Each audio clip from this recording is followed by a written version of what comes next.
All right, can someone please help me make sense of this? So my cousin's in the hospital. He's been there for a week, and he had some sort of infection, basically due to him being diabetic. And he's had 2 surgeries to fix, the condition he's in. And during one of those surgeries, the second surgery, he basically lost consciousness. And at that point, his kidneys stopped working. So they had to put him on dialysis. Now, the good news is he's doing better. The doctors helped save his life.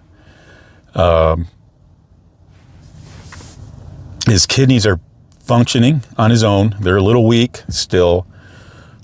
His body's starting to, get stronger, and they're gonna have him in rehab for at least a week until they're able to discharge him, and he's good to go. And then the rest is on him.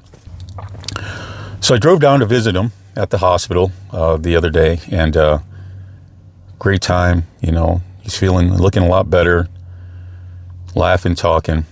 And while I'm sitting there talking to him, I seen next to his side table his little dietary menu, what he's allowed to eat and such. And right now he's on a liquid diet. They call it phase 1, so it's basically just a clear liquid diet. So he's able to drink like chicken broth, beef broth. But right next to those 2 options are popsicles. And again, he's diabetic, but what does he do? He orders a popsicle. He told me his blood sugar, because I check his blood sugar routinely, but his blood sugar the day prior was like 90, which I believe is in the safe zone. And then he ordered that popsicle. He ate that, and then later on in that day, they checked his blood sugar again, and it was 270, which is way out of the norm. Why did he order that popsicle? I mean, it's sugar. And if you, like myself, deal with a sugar addiction, that's hard to resist. Especially knowing that you can take this insulin, which they gave him, and it brought it right back down. So, yeah, that's what he ordered, a popsicle. So when he gets back into rehab, or when he gets to rehab, there's a phase 2 diet, which is incorporating softer foods.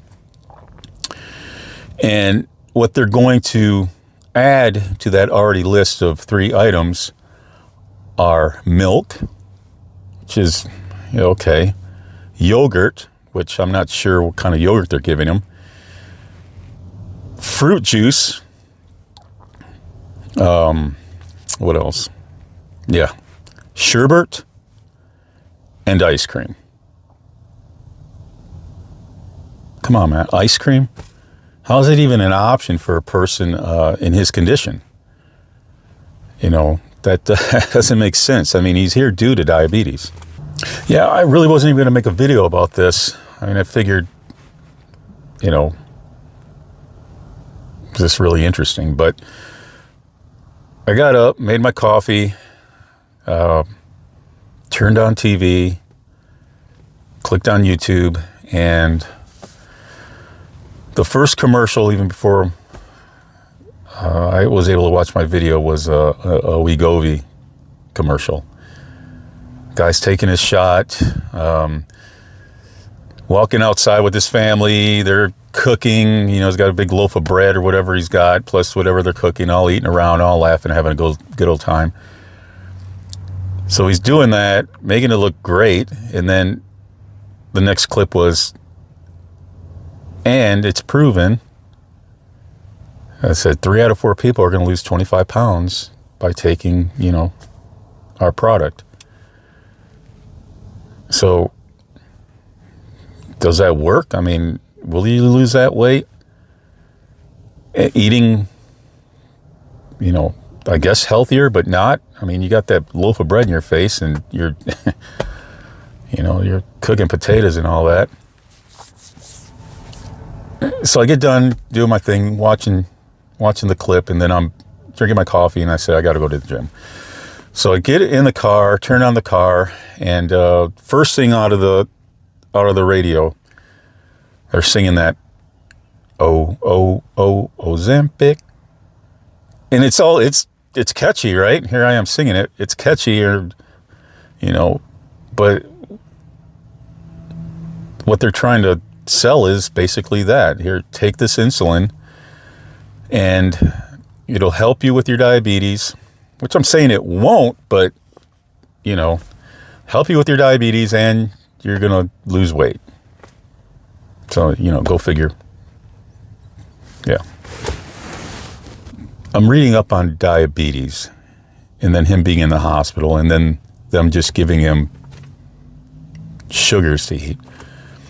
The latest stats that I read online were 30% of the people sick in these hospitals are diabetic. And you would think that a third of this is, a third of them are patients that are there basically at all times on average. Why aren't there healthier options? Why not, instead of ice cream, some sort of, protein shake with, whatever the, anything non-sugar, any type of vitamins or even low sugar, like berries and things like that, just whipped up and just, here you go. Here's something, here's a healthier version of an ice cream. So I'm reading the menu and then I'm looking around at the person next to him in the second bed, all the doctors, the patients. I'm like, okay. It basically clicked that, yes, the hospital's great to get you back on your feet. Shoot, they saved his life with those surgeries. So I'm not knocking hospitals in that aspect, but a third of your patients, why aren't you giving them healthier or not even giving them an option of ice cream and popsicles? Why is that even on the list? That's really for nobody, but that should be reserved for a young, healthy person that, a little treat, a little dessert. It's not, and I think he can order that anytime he wants. Whenever he orders food, they give it to him. And I believe insurance pays for food, I guess. Fortunately, I haven't been in a hospital overnight or seen a bill like that. So I don't know what insurance pays, but regardless, he's eating that. So yeah, I'm sitting there thinking, looking around, and this is a business. This hospital is a business. And how do they make their money? By sick people. I mean, that's the only way. They don't do anything else but help sick people. So the more sick people, the more money, the more insurance pays. So they give them this sugar, and then they give them insulin, and then they charge the insurance company for that medicine. They feed them poison, and then they fix it. And then they discharge you, and there you go. Basically, it's just a constant cycle of poor health. The latest stats that I also read while I was doing that little bit of research, it doesn't take much to actually see about diabetes, but over 38 million people in the United States have diabetes. And another 98 million are pre-diabetic. So what do we have in this country? 360, 380 million people. And you're, looking at 140. I mean, that's more than a third. And that's just the people that actually know. I mean, honestly, like myself, I haven't been to a doctor in a while, and I plan on going. I plan on setting up a physical, get my life back on track, my health back on track. So I plan on going here in the next month or so, just to get my physical done, my blood work done, and just, try to figure out what needs improvement. Because I don't want to end up like him. And diabetes does run in my family. My mom, my grandparents, both sets of grandparents. you know, is diabetes genetics or just bad habits that you're growing up with? Like my mom, she cooked for us and all that, but yet there was always snacks. There was always cookies, ice creams, you know, white bread, rice. It was always there. You want a quick snack? We always had pizza rolls and ramen noodles and all that great stuff. So yeah, like I said, hospitals are great. They're there to help you get back on your feet. But then once you're out of the hospital, you need to figure out what you need to do not to get back into the hospital. So, like most people, my medicines, my insulin, sure, I'll cut back, but I'm not going to eliminate. That's kind of their mindset, or not even cut back. Just as long as that insulin is there to regulate me, I'm good to go.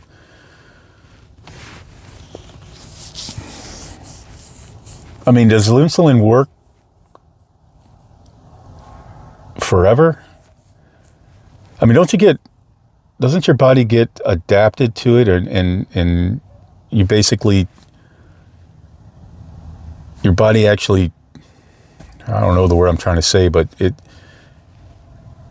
kind of gets immune to that much medicine coming in, and it doesn't work as much. I don't know. I mean, I'm the type of person that don't like to take medicines. I mean, I will if I have to, if it's life-saving or not. Other than that, I try to just tough it out. I guess, I don't know if some of you are like me, but my wife, she's always pushing medicines on me as far as, not craziness, but, you know, do I have a headache? Take an aspirin. Or, you know, if I sprain my ankle and it's swelling, you know, take something for that. I just don't like doing it. But I will if you know, if I need to. But I guess what I'm trying to say is, take better care of yourself. Eat a little more healthier. Go out for a walk if you can. I mean, get that body moving, get those muscles moving, stretch, meditate, get your mind right, and just take care of yourself. And while you're doing that, take care of somebody else next to you, you know? I mean, everybody needs help nowadays. And you can't help somebody if you can't help yourself. So on that note, see you guys.